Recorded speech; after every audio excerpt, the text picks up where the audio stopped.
Bonjour, c'est Crypto et j'espère que vous allez bien en ce jeudi 19 octobre 2023.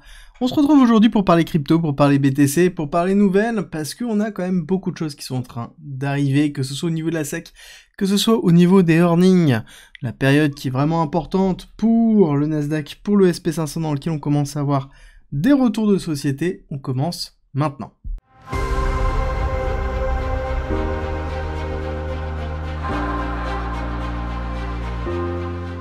Pour rappel, vous avez toujours la possibilité d'avoir accès gratuitement au parcours pédagogique, qui est une formation de 60 heures, d'une valeur de 400 € qui vous permet d'apprendre la blockchain, la crypto, l'investissement, l'analyse technique, le trading, tout pour devenir rentable, à travers 130 vidéos, 400 pages de guide, des quiz pour savoir où vous en êtes dans votre progression, et le tout gratuitement. Pour avoir accès à cette formation à vie, il suffit d'utiliser la plateforme d'un de nos partenaires, tout est expliqué en commentaire et en description.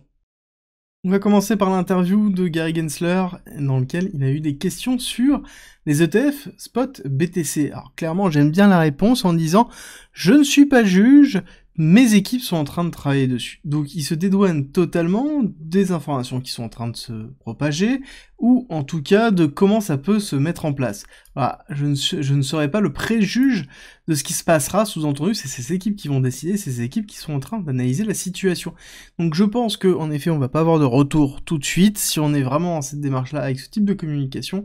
Je pense qu'il va falloir patienter, surtout qu'on a des allégations qui sont relativement fortes, notamment Elizabeth Warren qui se joint à plus de 100 législateurs pour demander à Biden d'empêcher, enfin globalement de mettre en place un plan pour empêcher le financement par la crypto du terrorisme.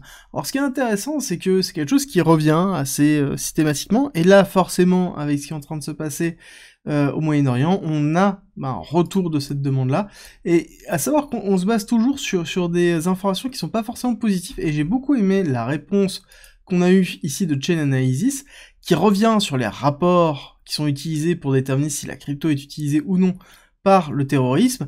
Et ben ce qui est intéressant, c'est qu'en fait, pas tant que ça. L'article en lui-même découpe un petit peu toutes les différentes allégations qui ont été données, et vient à la conclusion que oui, ça peut être utilisé dans certains cas, mais que c'est vraiment très faible. On parle de 82 millions de dollars, alors qu'en réalité c'est plus 450 000. Donc on est quand même dans une différence qui est juste colossale. Oui, il y a en effet des éléments qui montrent qu'il y a du financement qui peut passer de ce style-là, mais ça reste excessivement fait par rapport au volume général, et que c'est le même principe à ce moment-là avec le cash, avec les fiat.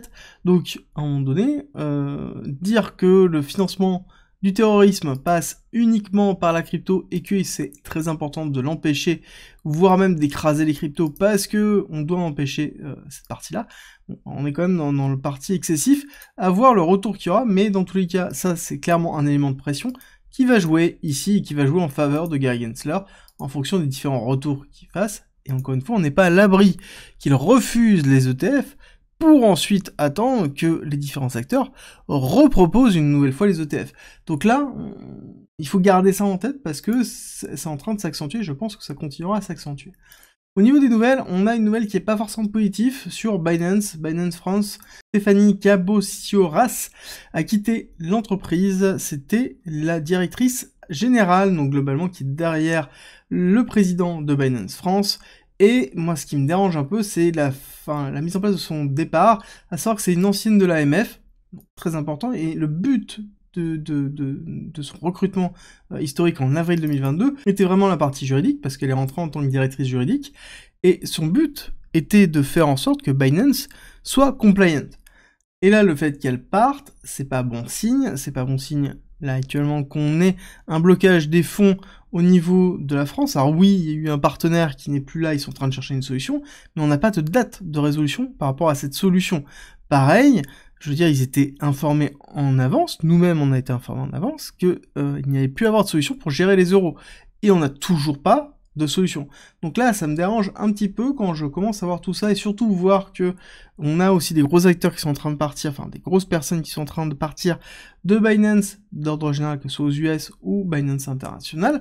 C'est des points clés d'attention qu'il faut avoir à un moment donné, et systématiquement aller se rediriger, en tout cas, pas laisser ces fonds stagner à Binance si jamais vous êtes uniquement que sur Binance. Ça, n'oubliez pas, essayez d'avoir une diversification de vos échanges, surtout si vous avez des échanges centralisés et que vous fonctionnez que par décentralisé. Et d'ailleurs, je vous ai mis en commentaire des vidéos tuto si ça vous intéresse pour tester d'autres plateformes, ou en tout cas ne pas rester que sur une seule et unique plateforme.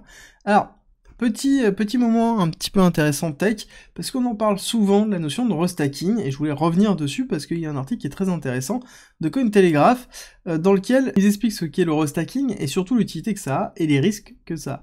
Alors, déjà au niveau des risques, ce qui est important de savoir, c'est que Vitalik Buterin est contre le restacking, parce que pour lui, il considère que ça rajoute une couche de risque supplémentaire à Ethereum. Et il faut comprendre que le stacking, donc pas le restacking, mais le stacking tout court, sert à protéger la blockchain. On met justement en jeu ces tokens, donc ces Ethers dans le cas d'Ethereum, pour pouvoir protéger la blockchain Ethereum. Et le restacking, c'est stacker ces Ethers pour protéger Ethereum, et ensuite continuer à les stacker sur une autre blockchain, ou une autre application, ou un autre protocole, pour protéger ce protocole. Alors là-dessus, on est dans une démarche qui est différente de ce qu'on connaît en termes de sécurité partagée, par exemple comme Cosmos, parce qu'on utilise le même token pour faire d'autres choses dans d'autres protocoles.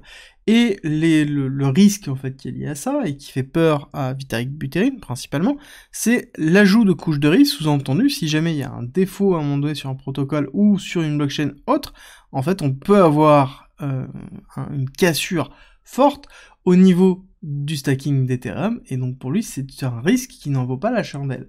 Et là on nous explique un petit peu aussi pourquoi ça peut être intéressant, et pourquoi certaines blockchains vont avoir besoin de cette notion de restacking, parce que justement on a une volonté de protéger et de diversifier les sources de sécurité au niveau des différentes blockchains. On peut avoir ses propres nœuds, et en fait utiliser une sécurité partagée à travers Ethereum. Est-ce que c'est la bonne solution à faire pour Ethereum? Je ne pense pas forcément, étant donné qu'Ethereum en lui-même est un élément très complexe et toujours en cours de développement. Ce serait vraiment trop tôt pour moi, ce type de mise en place. Je vous laisse l'article, certainement je le mettrai sur Twitter directement de façon à pouvoir le lire. Vraiment très intéressant. Au niveau des nouvelles, nous avons eu les permis de construire qui sont un poil au-dessus, donc c'est plutôt positif pour l'économie américaine, plutôt négatif pour les actions, parce que ça veut dire qu'il y a de la marge pour pouvoir justement impacter au niveau de la Fed. Et ce qui va être vraiment important aujourd'hui, ça va être les inscriptions au chômage hebdomadaire classique, l'indice manufacturier qui va être vraiment important, la vente des logements existants, je pense qu'on sera un petit peu au-dessus ou équivalent à ce niveau-là, parce que si on a les permis de construire, ça sous-entend que l'existant va continuer à monter.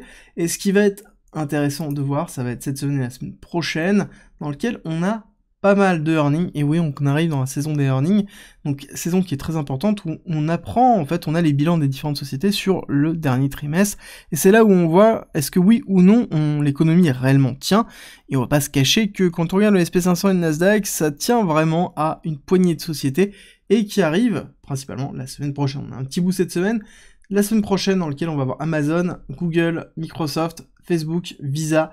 C'est du lourd, c'est vraiment du lourd dans lequel on a beaucoup d'informations. Et quand on regarde le SP500, on voit qu'on a eu une journée d'hier qui a été vraiment agressive avec une clôture en dessous des précédentes. Donc on est en train vraiment de valider la cassure baissière et la continuité baissière qu'on avait en tête. Target, on rappelle, 4100 dans lequel on irait chercher ici. Et ça se voit aussi au niveau du RSI où on a bien eu ici une accélération du momentum pour préparer une chute du momentum et repasser ici en survente, donc plutôt classique. Et quand on compare justement le Nasdaq par rapport au SP500, on a quand même quelque chose qui est un petit peu plus sexy. Clairement, on voit qu'on n'a pas cassé des plus bas, on arrive à tenir dans ces zones-là. Il faut pas se cacher que ces chiffres-là, c'est porté par deux choses. C'est porté, un, par juste une poignée de sociétés, et deux, même encore pire, c'est porté par un narratif qui est proche de l'intelligence artificielle et des gains de production. Je pense que j'en parlerai certainement ce week-end, cette notion de gain de production par rapport à l'économie générale et à la notion d'inflation, à la notion de croissance, et est-ce que c'est ça qui permettrait de faire réellement un très beau rebond au niveau de l'économie américaine? Je ne pense pas forcément, mais néanmoins ici, l'attrait de comparer les deux nous montre que les earnings vont être vraiment très importants, que ce soit pour le Nasdaq et le SP500, et pour enfoncer le SP500 beaucoup plus que le Nasdaq. Au niveau du pétrole, on voit que c'est vraiment la lutte, je vous avais dit que la clôture d'hier était vraiment importante, on voit qu'on a clôturé dessus Donc pour moi, j'ai toujours pas de signal. Donc on va encore attendre une journée, voire même peut-être la semaine, pour être sûr d'avoir la clôture en dessous de ce retest ou au-dessus de ce retest qui va nous déterminer est-ce que oui ou non on va aller casser ces 93 pour aller beaucoup plus haut et donc avoir un pétrole qui va porter l'inflation générale et qui va mettre la pression sur l'économie américaine. On continue avec BTC, on est toujours dans notre zone très importante, ranging au-dessus de notre zone de support. Sur le long terme, ça change pas grand-chose. Sur le court terme, on a eu quand même des mouvements qui sont importants. Parce que si on regarde vraiment en une heure, on va voir très vite qu'on a eu ce swipe ici des liquidités supérieures. Donc je vous en avais parlé juste avant que ça arrive, vraiment quelques heures avant, voire même une demi-heure avant ou 40 minutes avant. Et ensuite, on a fait exactement le mouvement inverse, on est allé chercher les liquidités en bas, sauf qu'on n'est pas allé réellement les chercher, d'accord? On a renforcé les liquidités. Là, quand on regarde ici le niveau qui a été créé, bah, ce qui est intéressant, c'est que ce niveau-là, c'est vraiment toutes les liquidités qui se trouvent ici, d'accord? On a vraiment toutes les liquidités qui se trouvent là. D'ailleurs, on va les noter. Hop, tac, les liquidités, elles sont ici. Et donc, forcément, pour moi, on va avoir une caissure baissière pour aller chercher ces liquidités-là et aller chercher toujours ce niveau des 27 700, et là, on se posera la question, ok, est-ce qu'on a une forme d'accumulation? C'est-à-dire, est-ce qu'on a quelque chose qui se structure de ce style-là? Prise de liquidité, hop, on reconstruit au-dessus et on repart. Là, j'ai une belle accumulation avec un SC, ST, SO, plutôt classique. Soit, je me retrouve avec une énorme bougie qui swipe tout, et donc là, bah, je fais rien, parce que tout simplement, là, je me retrouve avec un couteau qui tombe, donc je ne vais absolument pas trader ce genre de choses, ou voir faire quelque chose d'accompagnement si jamais je fais une rupture de ce niveau-là pour aller accompagner ici juste ce niveau-là, mais encore, c'est vraiment risqué, d'ordre général, je m'abstiens, mais on est ici dans une consolidation de liquidité, et ça se voit de toute façon dans plusieurs choses, notamment ici la heatmap, on voit qu'on est bien allé chercher les liquidités supérieures, ensuite on a fait le mouvement baissier, on a cannibalisé une partie, mais on a toujours ici ces liquidités-là. Regardez bien ce niveau de liquidité, 154, 154. Alors on voit qu'on a un petit peu de liquidité qui est en train de se reformer, notamment ici en short, mais ça reste relativement faible. Pour moi, on est quand même relativement loin, et quand on regarde ici les perpétuels, bon, bah, on voit que le pay interest est toujours flat, donc on n'a pas de mouvement effectif. Pareil, top trader. Donc on est toujours dans une forme d'incompréhension du marché au niveau, par exemple, des perpétuels sur Binance. On a personne qui est en train de se positionner parce qu'on n'a pas de mouvement. Et est-ce que c'est logique? On dézoome, on est dans un range. Range égale pas de flux, donc égale normal, pas de tendance qui est en train de se former. Donc ici, pas de tendance, que ce soit en long ou en short, parce qu'on n'a pas de trend. Et je le rappelle, on n'est pas dans une trend actuellement, on est dans une chasse à la liquidité qui est au sein d'un range. C'est une technique de trading qui est particulière et qui est vraiment dangereuse quand on n'a pas l'habitude. On fait juste très attention. Pour moi, dans tous les cas, je pense fortement que mon biais reste baissier dans un premier temps avant de voir est-ce que oui ou non on casse ce niveau-là important. Si ce niveau-là tient, à ce moment-là, on pourrait aller chercher assez facilement les 30 000 pour retester quoi? Bah retester, hop, on redézoome le haut de range et aller justement potentiellement tester ces deux highs qui se trouvent ici pour en refermer un nouveau et ensuite aller retester pareil. Donc on serait toujours dans cette démarche-là et qui est plutôt logique. Léthargie, je vous rappelle que nous sommes dans une forme de latéralisation pour forcer la léthargie générale avant d'avoir un véritable mouvement fort, et ce mouvement fort arrivera par des nouvelles fortes, et ça c'est vraiment important.